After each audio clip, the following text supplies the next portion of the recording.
as you said, nutrition is an evolution. So when you look back on the 90s, what you had available at the time, you did great. Where, that 4 or 5 o'clock time frame where you're catching up on nutrition would definitely be appropriate to do. But nowadays, if someone was coming to me and saying, they were doing those types of things, I would be looking at definitely working on training their gut to be able to tolerate taking in more fuel during their exercise. Because if there's concerns of it coming up or having GI issues, then we need to kind of build up that tolerance in the gut so that your body is able to take in that fuel, absorb it really efficiently, and use it as energy to keep you going and training really well.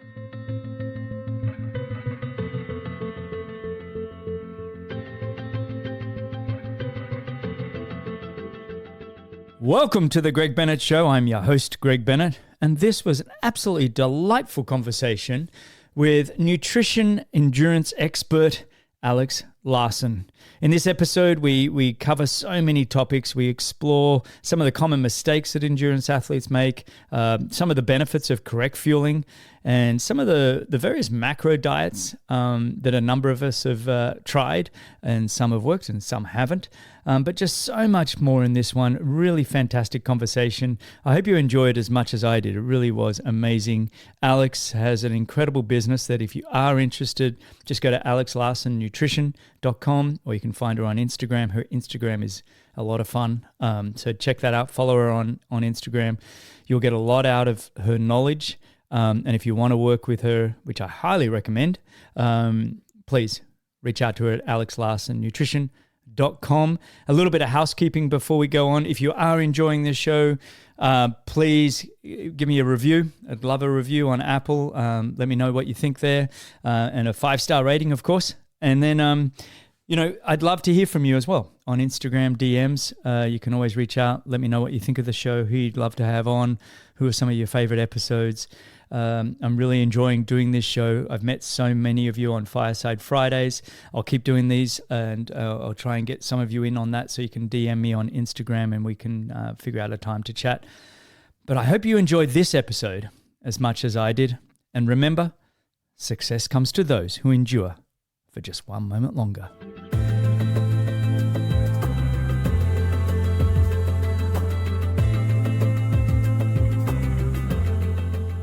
Right. Today's guest is a powerhouse in the world of sports nutrition and a dedicated triathlete herself. This exceptional dietitian/nutritionist has dedicated her career to empowering endurance athletes to excel and push their limits through the smart, practical nutrition strategies. She's not just about theories. She's put her own principles to the test in the grueling Ironman world herself. And we can dive into that a little bit as well. And she's the founder and CEO of a nutrition coaching service that stands out for its personalized approach, helping athletes master their diets to achieve peak performance and optimal health. Whether it's crafting strategies for pre, during, or post-workout fueling, she ensures every meal counts towards building strength, stamina, and speed. So without further ado, welcome and thanks for joining me on the Greg Bennett Show, Alex Larson from Alex Larson Nutrition. How are you? I'm doing well. Thanks, Greg. That was such a nice intro. Wow. Bravo. Thank you. It's one of my things I enjoy doing on the show. But I can tell. That's amazing. We can hang up now. All good.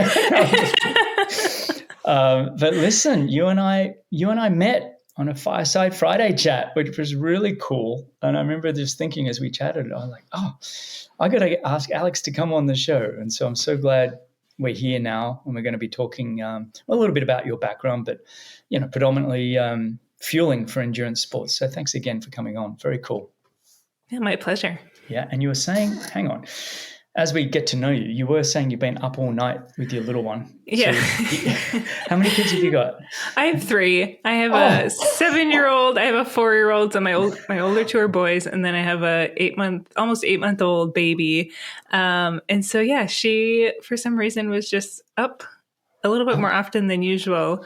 So there was moments where I was just laying there just as a zombie, going, "Oh my God, this is horrible." And then I, of course, would glance at my husband sleeping peacefully next to me with his useless nipples. And I was just like, oh, so much resentment for him right now.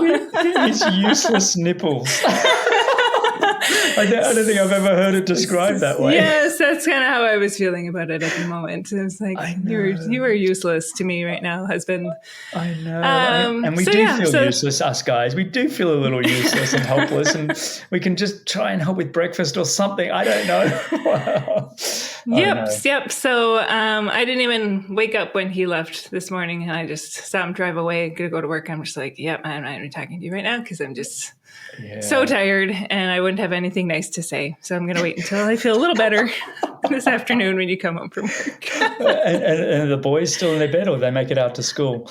They made it up to school just fine. They wake up and, ready to, I mean, I will say the nice thing about my kids is they're always really happy. Like I have very happy children. They don't get very crabby very often. And so they're just they're fun. They're a joy. I mean, they're challenging, but they're well fed. They're well fed. Yes, and they get sleep. I try and feed them as good food. They don't always eat it, because they're typical kids. But so I'm kind of in the trenches right now, and so my happy place really is when they go off to school and daycare, and I get to do my job and just be I'm like be just a grown up and have something other than being a mom as my title.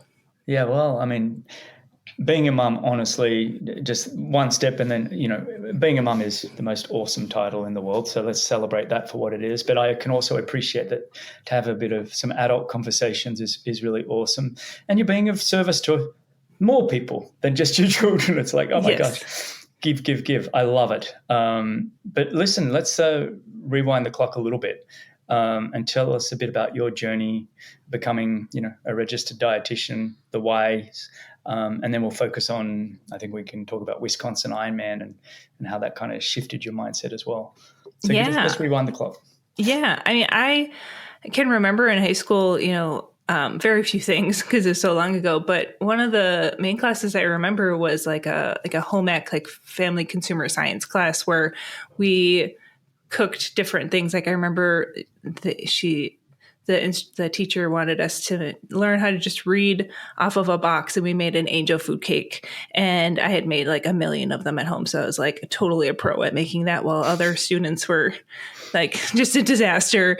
And I remember her talking about nutrition one day and talking about carbohydrates and what protein was. Like I vividly remember that. And I thought that is so interesting to me that some of the few things that I remember from high school were that. And so it just was kind of a natural thing for me to go into nutrition, just from a health perspective, because my parents both worked at the hospital. My mom was a peds nurse for many, many years. And then my dad was a nurse anesthetist. So like the medical shop talk was very common, like lingo at the dinner table. And so I knew I wanted to go into something health related, but I'm really, really terrible with blood and needles. Like my parents are just like ashamed of how horrible I am about it. And so I needed to go into something a little different. And so food was just totally my element because I love food. I love cooking. I just hosted a little gathering this weekend with family and had all sorts of things that I made from scratch. And it was so wonderful. Like it's totally just my element to go into nutrition. But sports nutrition wasn't even on my radar at the time. I thought I was going to end up working in like a clinical setting. And ironically, I've never stepped foot in a clinical setting. It's just funny how you have these ideas of what your career is going to look like. And then it doesn't even, it just takes a whole different tangent. Totally. But yeah, when I started college, I was really into horseback riding. I grew up showing horses, and then I transitioned out of that because I'd broken my foot, and then I started swimming, and just for like physical activity, and it ended up being something I really enjoyed doing. I'm not like a superstar swimmer, but I'm pretty decent. Like I'm in terms of like locally here in triathlons, like I'm like usually one of the first ones out of like the main pack. Like I'm not the leader. Like, there's always those really fast swimmers that come up, but usually out of the big group, I'm one of the first that comes out of there. So I'm pretty decent at swimming. But once I graduated college, I was like, I think I need a goal. And so I signed up for a local triathlon. I loved it. It was so much fun. I mean, I doggy paddled the swim because that first experience of a triathlon is brutal.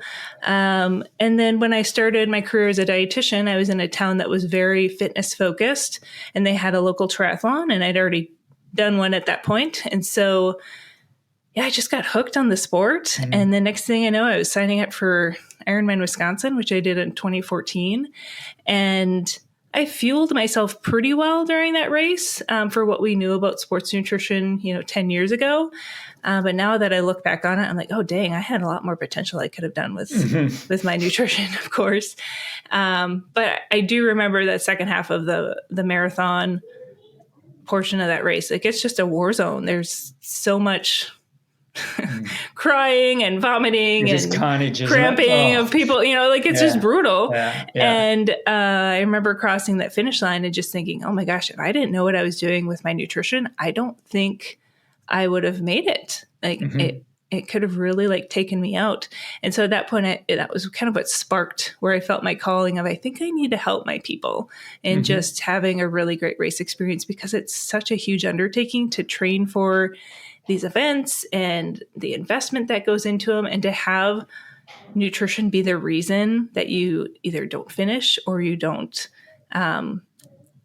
reach that epic goal that you were striving for. I mean, that's unfortunate. So that's where I want to come into play and really help people feel their best in their race, and then even in their training too, because you have to still function as an adult. You usually have, a lot of people still have kids, they have another job. Yeah. So being able to fuel really well can help you still be a productive human outside of your training.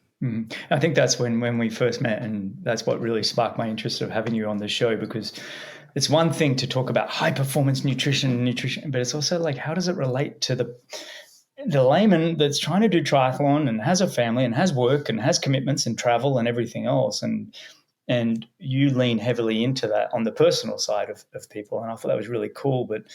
And also just talking about Ironman triathlon, we've all heard the expression that fueling is the fourth discipline, and it's not until you've been out halfway through a marathon you're like, oh crap, and you just feel the body just go so brutal, and it really is an awful experience. And most of us being pretty stubborn are determined to get to the finish, and it's just not what you trained for, not what you signed up for. You spent months preparing and then your body's just deflated. It's awful. And I heard an expression once talking about all the different fueling brands out there. And basically the bar is so low to create a great fueling product, because it's really about, if you don't crap yourself or vomit, it's a good product. Do you know what I mean? It's actually, it's kind of the level we're at. And it's like, that's not good. We should be, how do we perform better? Not how do we just look at the negatives and make sure it doesn't do that? Let me tell you, there's some sports products where I'm like, what were they thinking putting that in there? I was just looking at a protein bar the other day that was promoted through an email I got. And I was looking at it, and my jaw dropped. I was like, what? Why would you put that in there? I was like, this sounds like a disaster for massive amounts of gas and bloating and pooping and it was just shocking to me. I'm like, but yeah, you're right. If the majority of people don't have main issues with this fuel product, it's a success, right? It's wild to me. It's a huge space that you're in, and one that I actually don't think, I've had that many, great coaches of the world and physiologists, and we all get the best bikes, and we all get dialed in for that, and but we don't spend. I don't think we put nutrition on top of the pile like we should, with the other, really important things. And I think it's a topic, I've had a couple of people in nutrition come on the show, but it's an area I want to spend a little bit more time on, because I know it's the one that people struggle with the most. So with Alex Larson Nutrition, you built that after Wisconsin 2014 or soon after? It was a few years after. Yeah. Because so the one thing about Ironman that was interesting was when I signed up for it, it was a year in advance. I was not married. And so I got engaged and married while training for Ironman. And I also changed jobs and moved. So a lot of things happened like in that year that I trained for Ironman. Yeah. And so then after I was done with the race, we went into kind of some family planning mode. And it took me a couple years to get pregnant. We ended up doing in vitro. So once we were through that phase of life, then I started Alex Larson Nutrition, and it started out kind of just as a side hustle, where it was something for me to do for fun, to stay connected to the endurance community as I was transitioning to this new lifestyle as a mom. And then in 2021, I decided I wanted to do it full on. So it took me a few months to reach that point. But yeah, in 2021, I went full time in the business, and I've grown it now where I actually have a team of dietitians. So I have 2 other endurance sport dietitians who also have been athletes themselves that work on my team. And it's just amazing. It's the best truly job for my career. I just love it so much. And when I grew the team, it's always a little nerve-wracking, but we make ourselves better, you know what I mean? Because we bring our own little skill sets to the table, and we can bounce ideas off each other and laugh about, like you said, the uniqueness of different fuel products and stuff that's going on in endurance sports. So it's really just such a joy. It's nice to have that team. It's nice to have that team where you can challenge each other a little bit and go, I hadn't thought about that. And I can just see you all, the brainstorming even going, but have you thought about this? And yeah, I think we miss that social aspect in business, which is really important, where the great ideas can really come from. That's cool. And because when we spoke last, you were super excited about your team. You said, I've been so blessed by the people I truly hit the lottery twice with them. They are amazing. That's cool. How would you say that, Alex Larson Nutrition differs from other nutrition coaching services that are out there? Yeah. I mean, I can't speak to what other programs look like. But for us, we focus on ongoing coaching. So it's not just about like telling someone what to do. It's personalizing our advice to them and then helping them through the process. Because if someone were to like revamp their nutrition all at once, it's really overwhelming and can get really like confusing. And so for us, we try and be very progressive in our advice. We start with like the low-hanging fruit. What are some of the simplest, easiest changes we can start making in someone's nutrition, whether that's around how they fuel their workouts or their day-to-day nutrition, and then slowly, progressively, step by step, getting them to where they need to be so that it keeps things very simple. They're not ever overwhelmed. Once they get to that point where they're in a good spot, they're set up in a way that they can do it long term. That's our goal.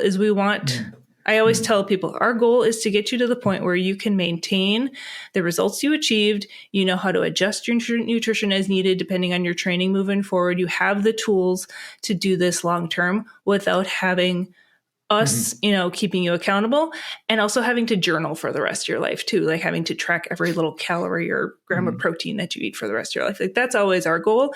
And so it takes a while. That's why it's ongoing coaching to get someone to that point. But then they're really set up for longevity in their sport, and having those tools, like knowing how to set up a carb load or knowing how to plan out their race day fuel strategy. Like all of those things are the stuff we walk through with them, so that they have that with them for life.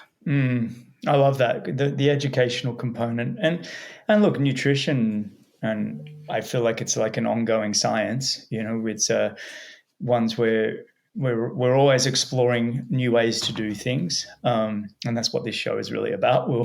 We'll question some mistakes that we've all lent into at certain times, but it is a kind of evolving process, and one that, you and your team will keep educating yourselves. You educate the people that you work with. I think it's really cool that you're able to be in a position to help educate people on the long term. It's really cool. And we want to make sure we also preserve people's relationship with food and their body. That's something that we see quite often, where people get in this really like restrictive dieting, or like look at food as like the enemy kind of thing. And we want them to look at it as something that can really offer them a benefit.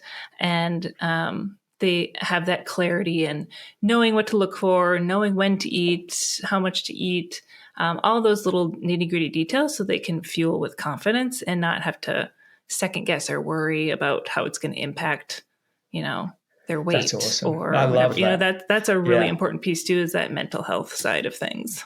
I love that. Did you listen? I'm not sure. You don't have to agree or not. I had Dr. Tommy Wood on the show. He's been on many times. In the one we did in January this year, we spent a bit of the show actually talking about how we've all become so overwhelmed with data now, whether it comes to food, sleep, physical training, everything's become data.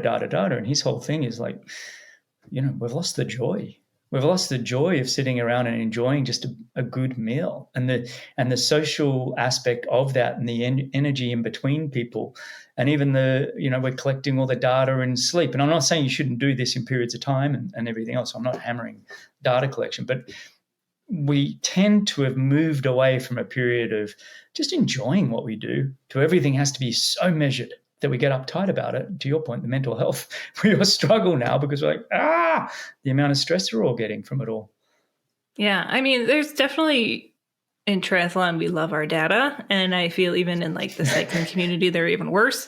Yeah. And so oftentimes when I meet an athlete and I'm like, we talk about their goals, I'm like, do you have any metrics? Because some people are just very analytic type and they have numbers that they're shooting for. And I want to respect that. And then other times people come in and they're like, I just want to feel better. That's literally their goal, is just feel better. I'm like, okay, yeah, we can work on that.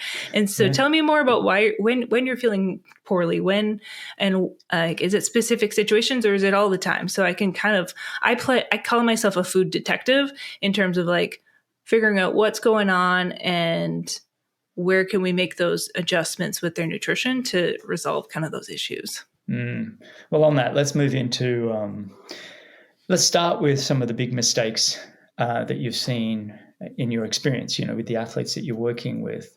And what has been some of the big mistakes a lot of them have made? Yeah, the number one thing I see is just underfueling in general. And it can be underfueling just around their workout. They're just not taking in enough carbs during their workout, or they're not eating enough throughout the rest of the day and prioritizing that recovery nutrition. Because I find with endurance athletes, and especially with triathletes, because you're training for 3 sports and maybe even fitting in some strength training, it's a lot. You're doing usually sometimes multiple workouts a day. Any other time of the day that you're not training, that is an opportunity to fuel your body to recover as efficiently and effectively as possible, and then also prep yourself for the next workout the next day.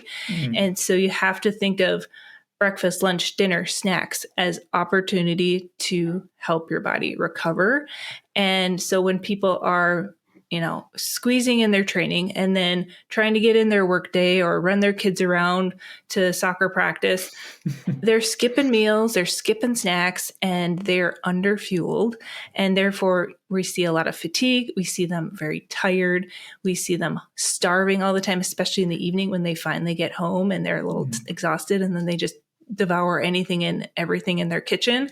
Like, those are the things that I see probably the most often, is just not being aware of how their eating habits and that underfueling is impacting their training, their recovery, their body composition. Like it's amazing how when you start honing in on those like everyday routines and have them start fueling better throughout the day, how their training just flourishes, that they start to see like, oh my God, that long ride on Sunday felt like a piece of cake. And I woke up the next day and I wasn't even sore. And, I could take that rest day and actually hone in on, fully recovering and then getting back into the next training cycle the next week. So that's where I think the most common thing I see is the underfueling. Yeah. Look, I'm an athlete coming out of the 90s and early noughties where we had phrases like, eating's cheating, which are terrible things. I'm not advocating for it at all. And in fact, I just, sit back and go, wow, we were so, undernutritioned, underfueled. It's unbelievable. And a lot of it, I also, though, even though both Laura and I were professional athletes, a typical day was sort of 3 workouts a day. And so we did eat very little in the mornings when we got up, maybe a coffee and whatever gluten-free biscuit cookie we were eating. And then, it was kind of back-to-back workouts. And home for maybe a bit of lunch, but it wasn't even a big lunch because we often had another workout that I didn't want to potentially feel like I was going to be puking for later. So we really did just become people that were habitually massive eaters around that 4 or 5 o'clock when we were done with the day.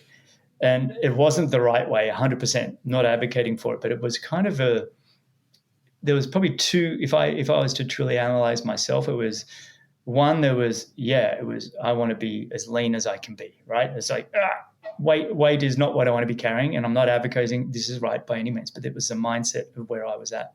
Yeah. And the other one is I just didn't want food coming back up on me, and it didn't feel good. And so my digestion was always a bit slow.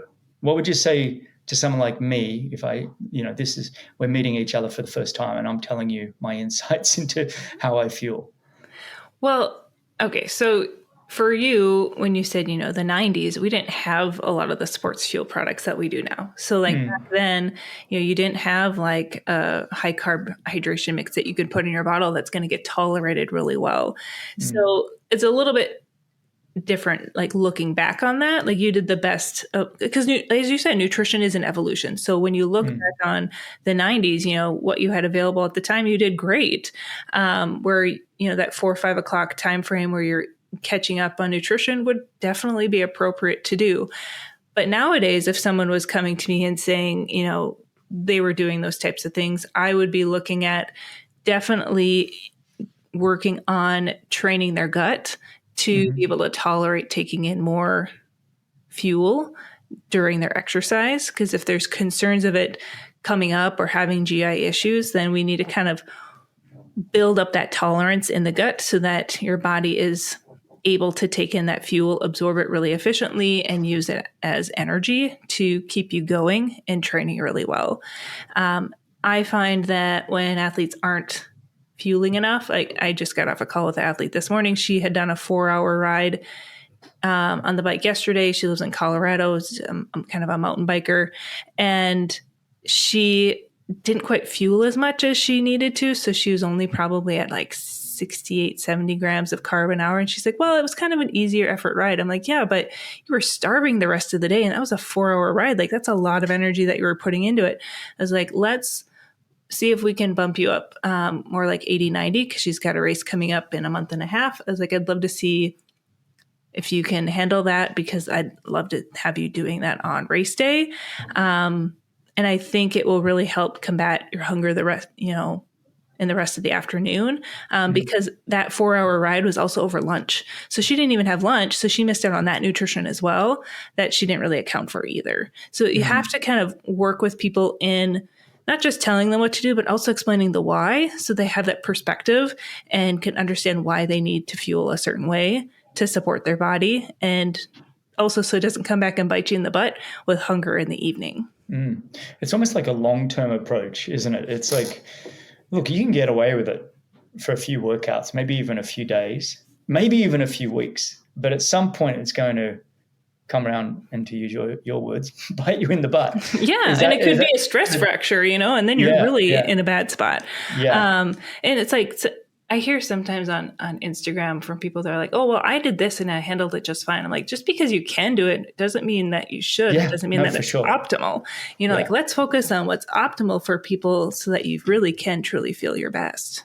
And you can train your gut. I mean, that when you say you can be tolerant. And what have you seen on that gives you that evidence? Like, is it evidence-based, or is it just what you've seen? There's actually research studies that have found, usually I think that the research study said like 6 to 7 weeks, you can work at you can start small. If someone's starting from like nothing, could be, just taking in like one little like energy chew, at a time, like every 20 minutes, where you're just gradually, slowly working your way up. And keeping in mind, you have to be strategic. Like liquid-based carbs, like hydration mixes in your bottle, typically get tolerated a lot better than more solid fuel. So that's why gels are so popular, especially for runners, because they're easy to carry, transport. They're very liquid-based. They get digested very quickly. There's a lot of science that goes into the sports fuels now. They'll be usually around a 2-to-1 ratio of glucose to fructose, because we find that is the fastest rate of absorbability in the gut, because glucose and fructose are metabolized in two different pathways, so they're not competing against each other. So you can break those down and absorb them much faster. So there's things that we can do to really also help with gut tolerability. But yes, it is one of those things where over time, you can gradually work your way up to tolerating a lot more. There are actually some cyclists now that are doing like 120 grams of carb an hour. That is a lot of carb, but they're rocking it. Like that's why we're starting to see such like amazing performances out on the bike. And I mean, I was saying, it's a mantra. I said the bike is the buffet because our heart rate's a little bit lower than it is running. So we usually can tolerate a little more fuel. And it's nice to set you up for a strong run and not be already at an energy deficit going into that, third leg. The bike is a buffet. I love it. It's so true. A lot of my athletes that when they're out on the race course, they're like, Alex, you were in my head the whole way. I kept just saying, I could hear your voice saying, the bike is the buffet. And it just kept reminding me to eat and drink. And I was like, yes, you eat before you're hungry, you drink before you're thirsty. The bike is the buffet. It's so funny you say that because, my actual specialty was more the Olympic distance. And, I really didn't take terribly much fuel at all on that. And that's really where I spent my whole life. But, my good friend, Marinda Carfrey, who, outstanding Ironman athlete, I used to give her a hard time and say, Ironman is just a long buffet. You're just going from one meal to the next, and it's kind of true. I mean, you just got to get to the next destination, the next moment in time, and keep fueling. That's really cool. I love it. Yeah, instead of like measuring your race in miles, you can measure it in how many snacks you're going to eat. Yeah, I know. Just go out and enjoy some food, everybody. And you're going to be burning it so quickly. Yes, you can like how long is your bike ride? Oh, it's about 16 snacks worth. So yeah, so make those snacks fun. There's plenty of options out there. What are some of the, when you shake your head sometimes at athletes, that the quick fixes that athletes often resort to that might be doing more harm than good? Do you come across any of those? Oh gosh, I find it so fascinating what people do with their nutrition. It's just wild to me.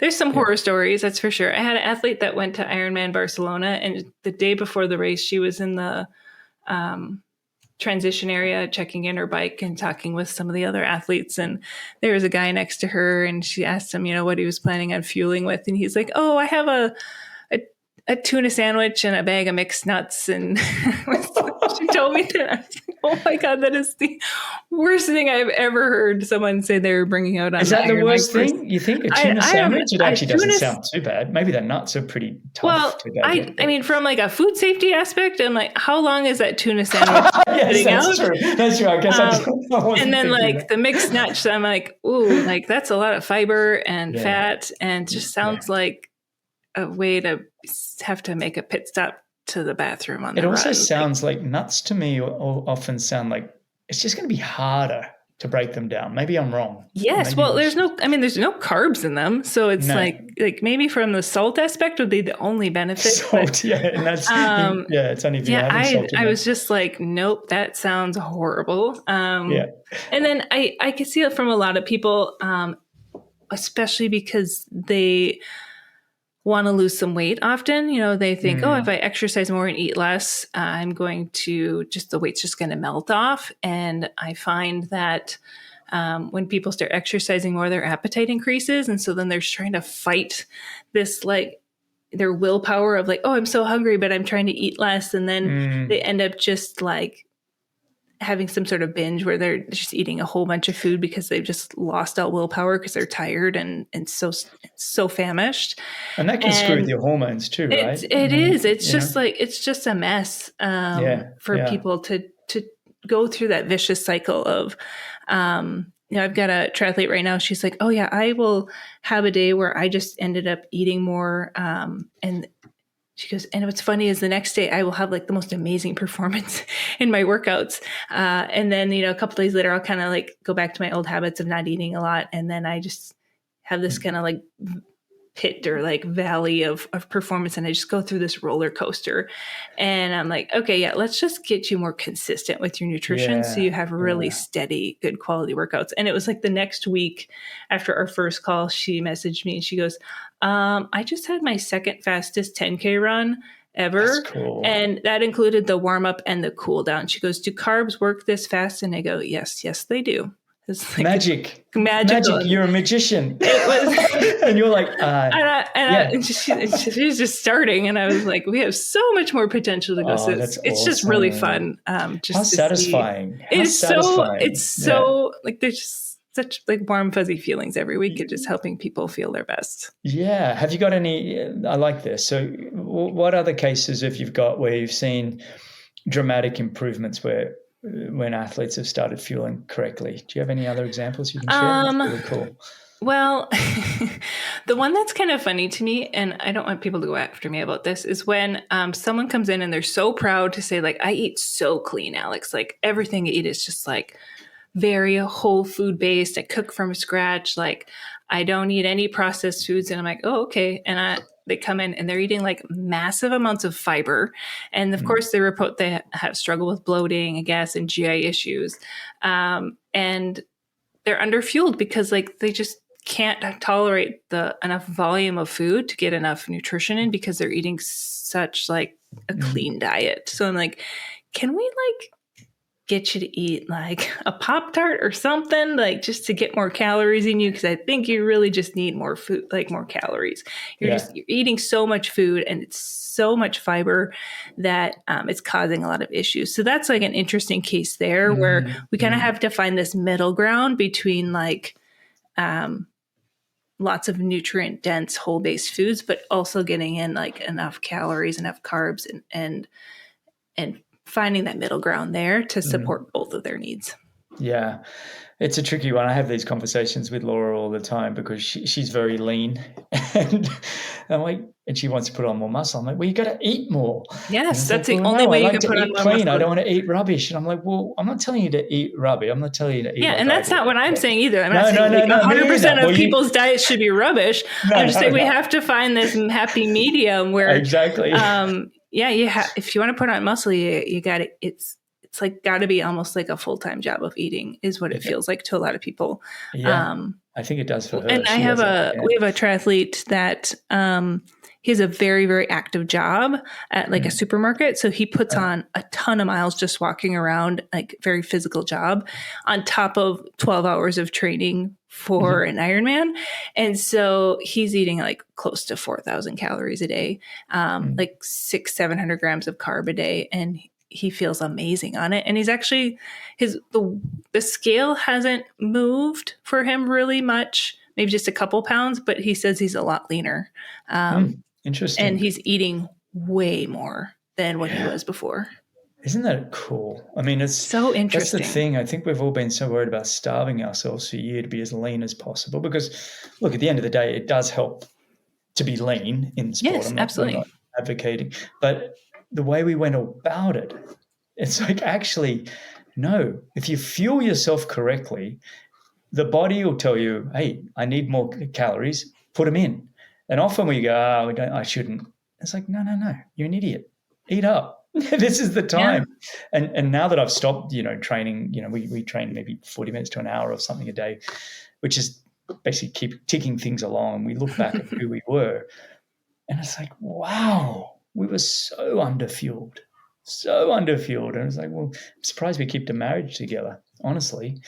I know. Were you guys grumpy? Were you just hungry all the time and grumpy? She's a very laid back, awesome girl. I'm a very lucky man. And I wouldn't say I was grumpy. Yeah, well, I was probably grumpy a little bit. I think I put enormous expectations on myself, so I was very intense. Let's say that, and everything mattered. And maybe it was a bit of a stressful household. And I'm still probably like that personality now. But I do find if you're fueling well and you're sleeping well, it does take care of most things. How important is timing? When you're talking about timing your nutrition, is timing a thing that you need to be worried about? Or is it, you mentioned get all your meals in, get all your snacks organized, but do you encourage people to eat a certain distance out from certain workouts, or even if we talk specifically around races? Yeah. So timing around workouts is important. And then I would say timing throughout the day as well. Our body likes a consistent supply of nutrition. So let's say, for example, you're more of someone that works out in the morning. It's good to get some pre-workout fuel. And depending on how early your workout is and when you're getting up, it can kind of shift what fuel you're going to use, because the closer to the start of your workout, the more carb focused you want it to be. And depending, like, especially if you're going to go for a run, you want it to be a little bit more broken down, like some applesauce or like graham crackers, or even just like a sports drink or something with some simple carbs in there to just get you some initial fuel, especially in the morning when you're kind of haven't fueled all night long because you were sleeping. If you're working out more midday, then I would have your normal breakfast, but then have some sort of light snack mid-morning. So then you can go into that midday workout well fueled. And same thing with the evening, kind of timing things out so that you're not having a major meal right before you start the workout, because then you're just going to feel like really full and it's going to take longer to digest, and you're putting yourself at risk for feeling, nauseous and having, maybe some acid reflux and other issues. So you want to really be strategic in like looking at your schedule for the day and saying, okay, when's my workout? When am I going to have my meals and snacks? So that you can just kind of optimize it from that aspect. And then also from timing, I like for our athletes to front load their nutrition, so get more of their nutrition earlier on in the day. I just find breakfast is one of those magical meals where it's good to get a really good dose of protein right away in the morning. It helps regulate your hunger throughout the day. It optimizes recovery. And because a lot of people just, like I think you said, like coffee and maybe a protein bar in the morning is like their breakfast. I'm like, that's not a breakfast. I'm like, please, let's get a proper breakfast in there. Like, we can be strategic depending on like your schedule and how much time you have in the morning.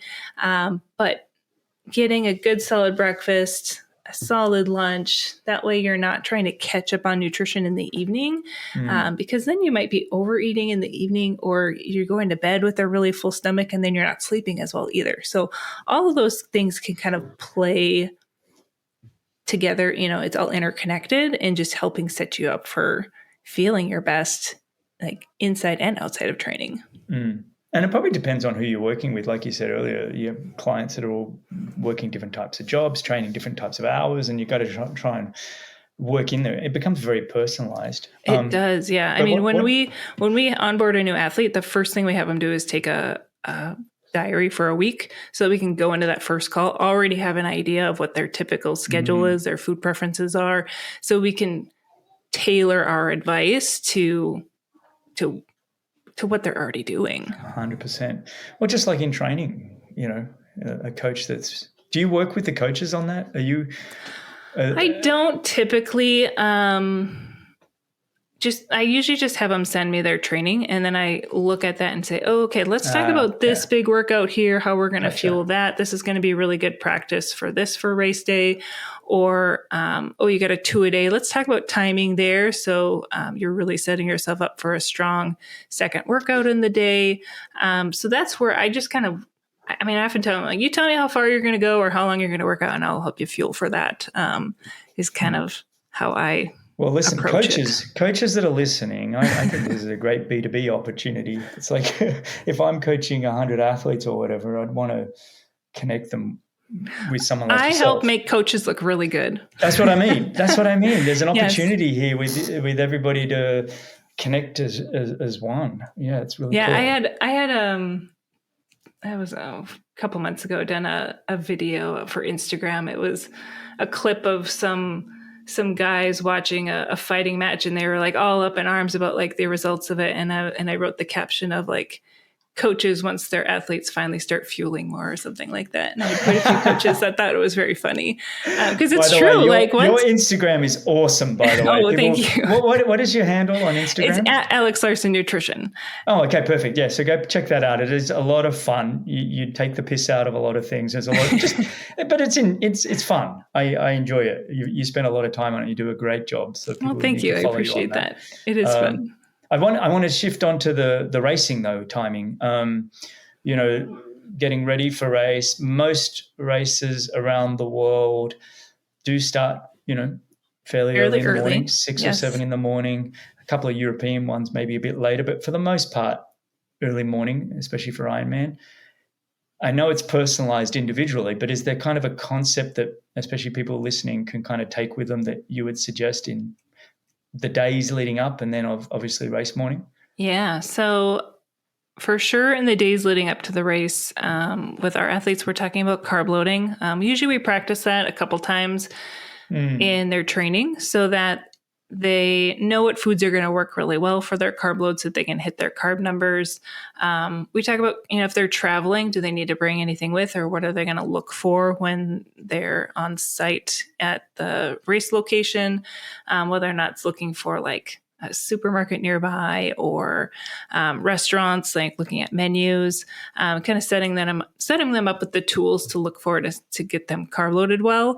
If it's going to be like a really hot and humid race, we might talk about like a sodium preload, making sure they're hydrated well. And then the morning of the race, we say, okay, what time are they getting in the water? What time are they waking up? And then kind of going backwards there in terms of what kind of breakfast have we been practicing within training.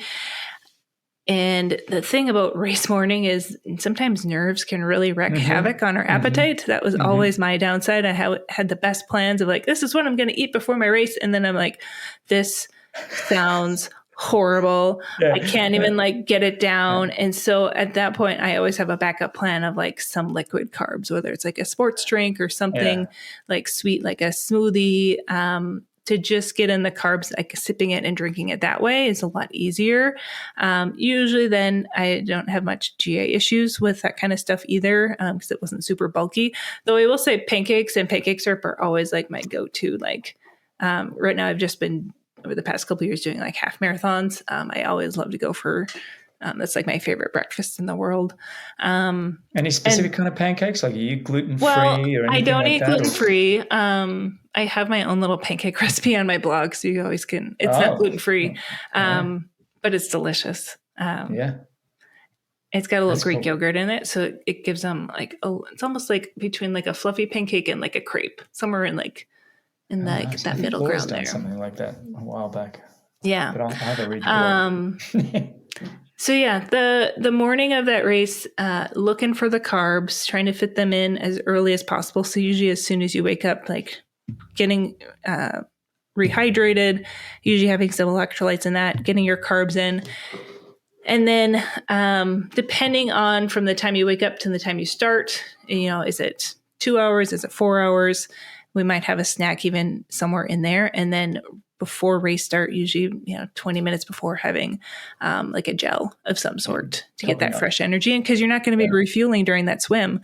And some people are out there in the water for that 2.4 miles for a long time, so you need to try and give yourself a really good dose of carbs right before you start. Perfect.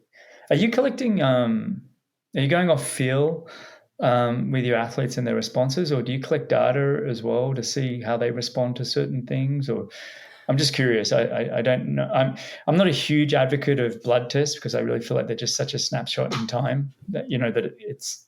Anyway, we don't need to go. When you say collect data, are you talking about like a continuous glucose monitor, or their sleep? If they've got the sleep data or their HRVs and all. There's so many wearables and data. I feel like data is everywhere right now, and a lot of it is still. I don't think we're 100% on any of them, but that's the thing. Like I can't trust them. Like I can't trust them fully. So, I have a triathlete right now who's like, "Oh, my HRV keeps improving like slowly along the way." He's it's never been at this level, and I'm like, "Okay, like that's great. Like it's good to know, but I'm not gonna rely on that information." So mostly feel, every check-in call, we kind of assess like their hunger, their energy, their sleep, quality sleep, quantity. What's the other one in there? Stress, just kind of monitoring that, keeping that in check. I feel like that is more accurate in them. No, for me, that was how I was my whole career. I would have preferred that than data. So, but I get, there's a lot of people that they don't move unless their Whoop score is a certain way. I know, right? And that's fine. There's so much technology. And I mean, before you go investing in all of that, it's like, let's just build a really nice foundation in nutrition first, before you spend all this money on fancy equipment. Yeah. And look, on the fancy equipment, and I know I've had a lot of people on my show that are building these things. And firstly, I love the space. I love the wearable technology, and people are trying to advance. Actually, I had a good meeting with the other day with somebody who's, going to be able to test cortisol on the fly, and very cool biotech space. And in the future, it's one of those things that I'm kind of just leaning into. Do you know what I mean? I'm not saying, hey, it's the be or end all, but it's to your point, get some of the fundamentals right, and then we can start leaning into more of these other things that you can start implementing for either your performance in sport, or if you're thinking longevity and health span, whatever. There's a lot of data there, but there's a lot more to come. So it's a space that I find it's all intriguing. in evolution, which is so cool. I am just so fascinated, even then in the next 10 years, like what are we going to have for new research and evidence and fuel products? Like it's cool. I love it.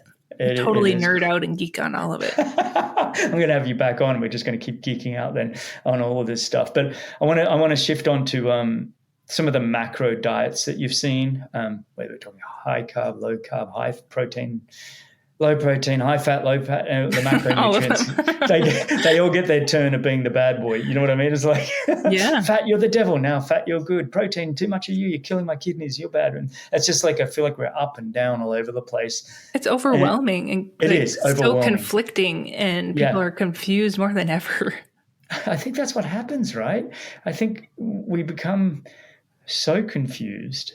And I'm wondering, I'm digressing here, but one of the areas I love is studying who we were before the modern era, before pre-industrial revolution, if you think, and even going back further than that, at our DNA level, who are we?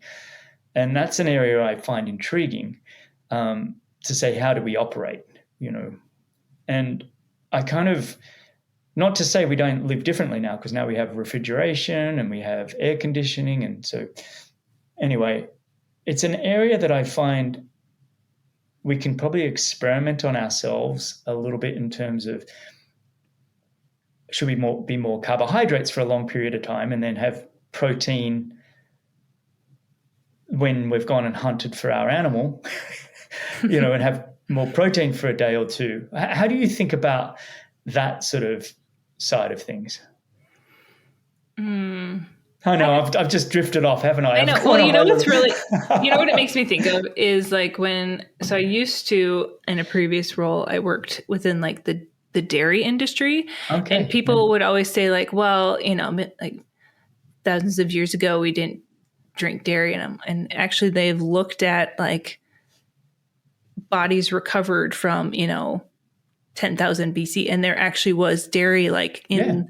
Yeah. Because like any domesticated animal, if you go to Nepal, it's yak milk. If you go to Africa, it's goat's milk. Like we as like hunter gatherers, like look for all sorts of different food sources, no matter how many years you look back. Yeah. But also back then, people hardly lived very long. You know what I mean? So maybe we should be counting I don't know if I want to go back and have to deal with all of that. I would rather just hone in on like the amazing food that we have these days. Back then strawberries didn't even exist. Those were something that were like, no way, really? Strawberries are a new thing? Well, how do we do that? What? Well, it was like a crossbreeding. Like basically we as humans, like with like botany, like created strawberries. I never knew that. From what? How do we do that? I don't know. Cool. I don't know all the background of it, but it's like, like all like, even like my mom's like, when I was a kid, like we didn't have avocados, like those weren't even available to us. And now like they're everywhere. So, I mean, it's just interesting how like food has just evolved, and just having such a wider variety of fruits and vegetables and produce. Yeah, that's so cool. What do you think about doing different types of cleanses? Really looking at the lymphatic cleanses and all these kinds of different types of things. like I've heard people, and I say cleanse because it's not a diet change. They're not doing it forever. They're doing it for a couple of months or whatever of doing these certain cleanse diets. What do you think about some of those things? I think I'm just going to rely on my kidneys and my liver to do the cleaning. And then I'm just going to make sure that I nourish my body with what it needs. Mm-hmm. That's where I kind of stand on that. But yeah, the like detox cleanses. But if people are dealing with chronic things, potentially, wouldn't. Can you give me an example? Well, say you have food intolerances. You can't eat nuts, you can't eat whatever thing. And so and maybe your kidneys and doing like an elimination diet to kind of an elimination, or maybe you just go an all fruit diet or berries or something like that, and you just to give your kidneys a break from the animal proteins and almost a reboot. That's how I look at these things, and I'm open to it. I just I don't know. I just curious on your thoughts. When you're eliminating like major food groups or major pieces of your diet, you're also eliminating a big portion of nutrition, right? Mm-hmm. So like, let me give an example of like, if someone decides like, I'm going to be a vegetarian or I'm going to be vegan, which you certainly can have a very like healthy vegetarian diet. And even with veganism too, though, with veganism, you're eliminating a lot of vitamin B12, zinc, iron. Like there's some key nutrients in there where you do have to take a supplement. And in my mind, I'm like, okay, in order for you to get all the nutrition that your body needs, you have to take a supplement. Is that truly healthy? Mm-hmm. That's debatable. You know what I mean? Like I can respect people's wishes, but at the same time, it's like, it's not this end all be all most healthiest diet either. Mm-hmm. When you're eliminating things like that, you're also eliminating key nutrients, and there are consequences for that. With nutrient deficiencies, if you're eliminating all dairy, you're cutting out a significant amount of calcium. Yes, you can get calcium from spinach, but it's not as bioavailable. And so you have to consume a lot more of it. And what if you don't like leafy greens? You know what I mean? Like that can be a challenge for people. And so for me, I kind of look at nutrition like holistically and like for the public as a whole. And it's like when you're doing cleanses or you're promoting those kind of elimination diets, it would be in your best interest to work with a dietitian to just make sure that you're not putting yourself at risk for being deficient in something and causing other potential issues. Like another one would be iron, where people's like iron stores get severely depleted and then they feel like absolute crap. They're sick all the time. They can't finish their training because they're so fatigued. Like there are consequences to it that aren't fun. No, I get it. It's, we all spend our time hearing whoever's loudest on Instagram these days, to be honest. And it's not. And what were they listening to the other day? And it was talking about the evolution of dairy. And it actually was going back to pre-industrial revolution while cows were out in the paddock, and then we kind of brought them into cities kind of thing. And that's why we can only have pasteurized milk now rather than the raw milk that we could have. Our bodies actually could digest raw milk 150 years ago? Well, I mean, we can still digest raw milk. It just might have a pathogen in it that would destroy our kidneys. You know what I mean? Like there's that aspect to it. And I mean, even if a cow is out on pasture and they're still pooping, which is very close to the udder, and that bacteria from their feces can get into their udder and get introduced into the milk. So back in the day, people farmed they had their own dairy cows, right? And so they were exposed to that bacteria and used to it. Whereas now our milk gets transported everywhere and we're not exposed to that. And it can make us very, very, very, very sick. So it is kind of like playing Russian roulette.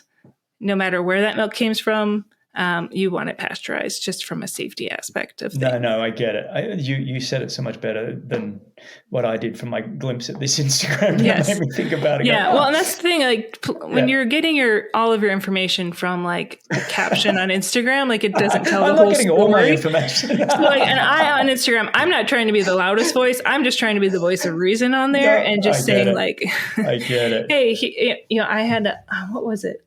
Posted something about I think creatine.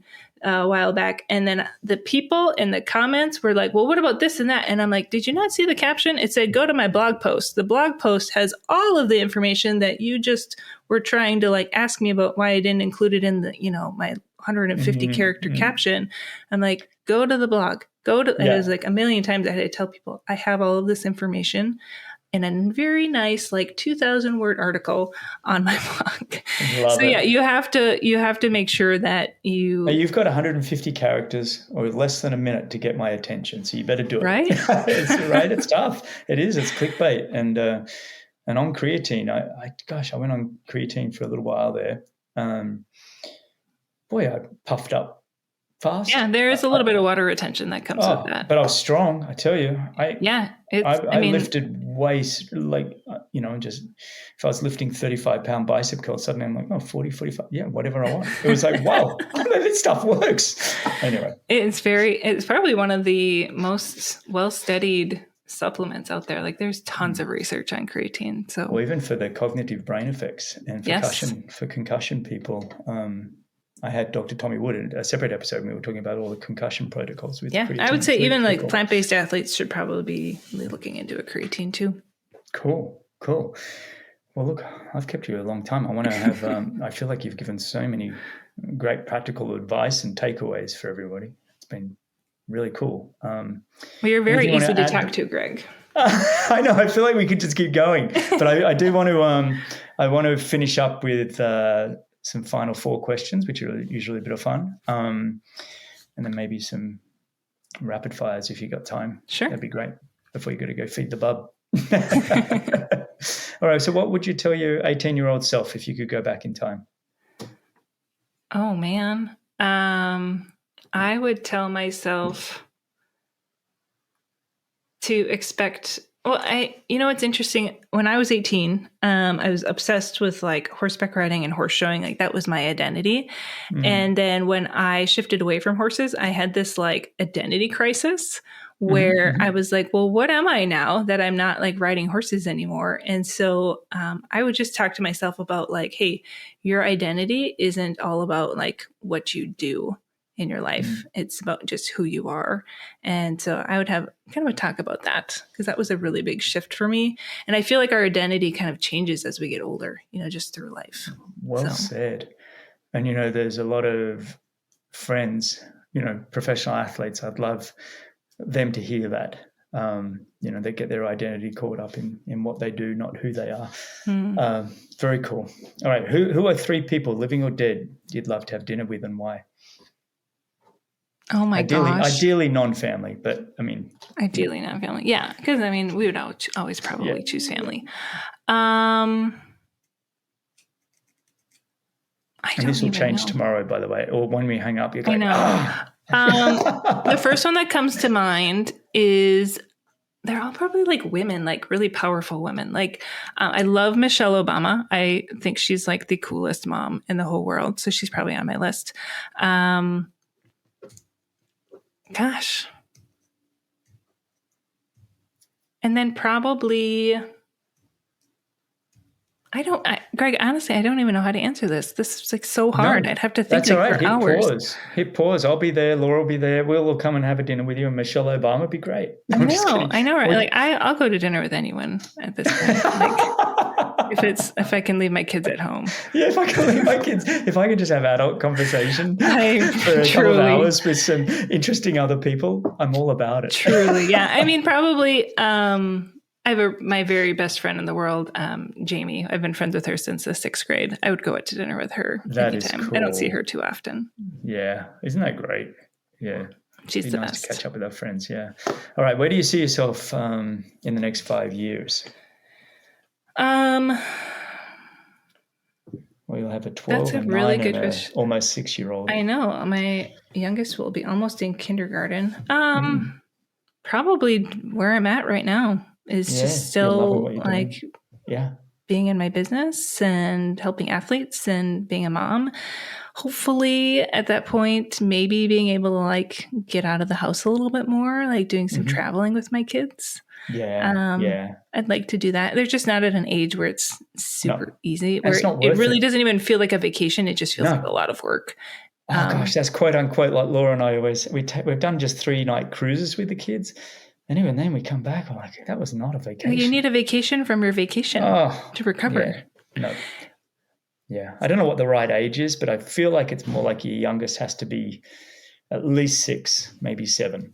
Yeah. My good running buddy, her youngest daughter is the same age as my oldest. And she's like, Alex, it gets better. She goes, and she's been traveling a little bit with her family. And she's like, it's so much more fun now. Yeah, so probably I think we'll be able to take a little bit of trips in 5 years. And maybe, who knows, maybe I'll be doing back into endurance sports again. That would be really great. Oh, well, you will. The fact that you want to, it's going to happen. From what I can tell from this brief conversation and our one before, you're somebody that lives a fairly intentional life.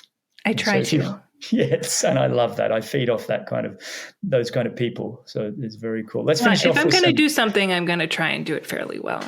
Well, you do. Everybody go check out Alex Larson Nutrition. It is really a ton of information on there, by the way.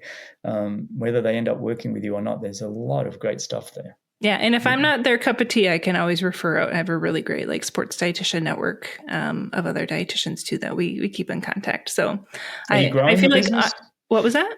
Are you growing the business still? Are you wanting more? Yeah. I mean, we pretty much. I'm at a point where we haven't ever been on a wait list of athletes, but there's always at least probably every other week where I get someone where I'm like, this just isn't the right fit for me, because we try and stick to just endurance sport athletes, or if they're someone that maybe has an active eating disorder, or if they're a youth athlete, then I usually will refer them. I'll give them a few names to reach out to.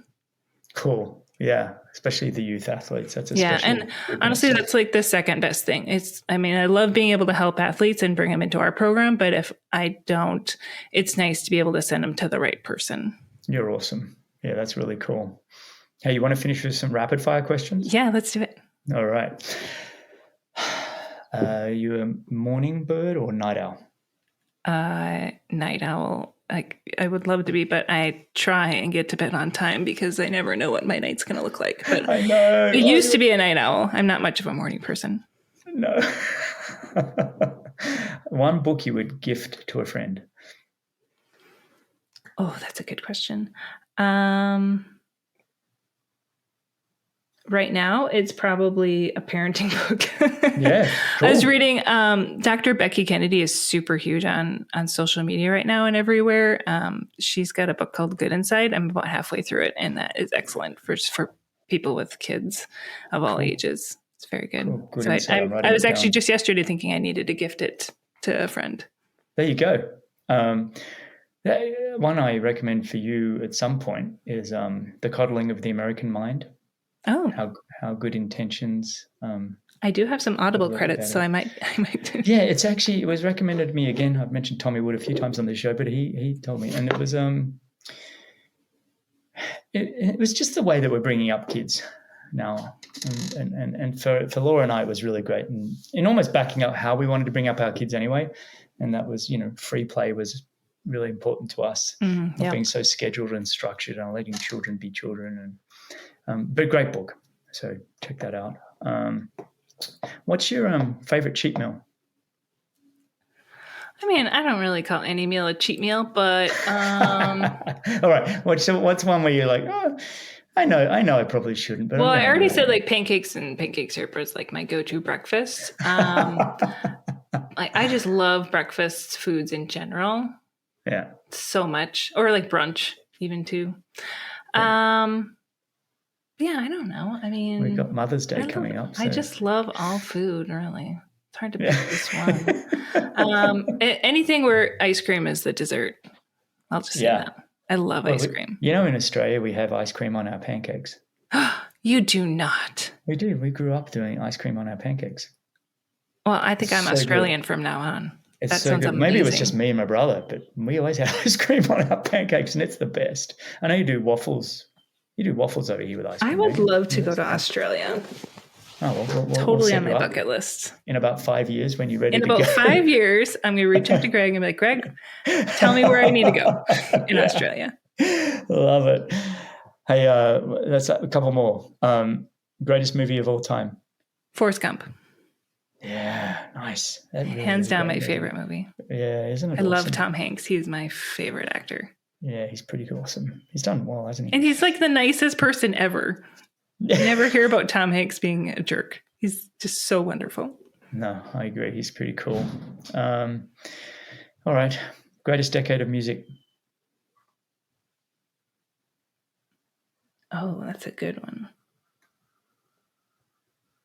This determines whether we can ever hang out again or not. No, I'm just kidding. Not the 90s. I grew up in the 90s. I didn't really care for the music then. There was some okay stuff in the 90s. Like there's okay. But I think I really like 80s. They've got some good jams. You and I can hang out. Okay, good. Well, no, I'm just kidding. It is my favorite decade for sure. Is it? Yeah, there's some good stuff. But I like today when they take 80s music and they redo it too and make it a dance, whatever. Yes, it's pretty cool. I would agree with that. Well, Alex, this has been just absolutely fantastic. If people want to contact you, what's the best way to get in touch with you? Yep. So you can go to my website. I have a contact page there. Mm-hmm. Or if you're on Instagram, you can always send me a message. I'm pretty quick at responding on there. Otherwise, my email, which is also you just use the contact page at alexlarsonnutrition.com, and that'll go right straight to my email. Wow. So I have a figuratively an open door policy in my business. So that's great. I don't know how you do it. I'm so impressed with. I don't even know how I do it.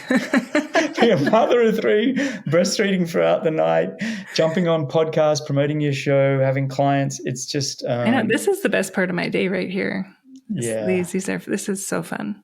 Yeah, it really was fun, and the fact that we're friends now, and we met through more kind of this show, and it's really cool. So thanks again for coming on. It really has been just a joy to listen to your insights on performance nutrition, which really it's like people stop trying to overcomplicate things and just get more calories in.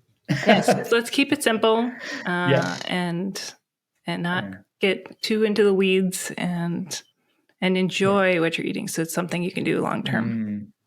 Great place to finish up. All right, Alex. Thanks again for coming on. For everybody listening, you can find all the show notes, timestamps, and all the details to contact Alex on bennettendurance.com/media.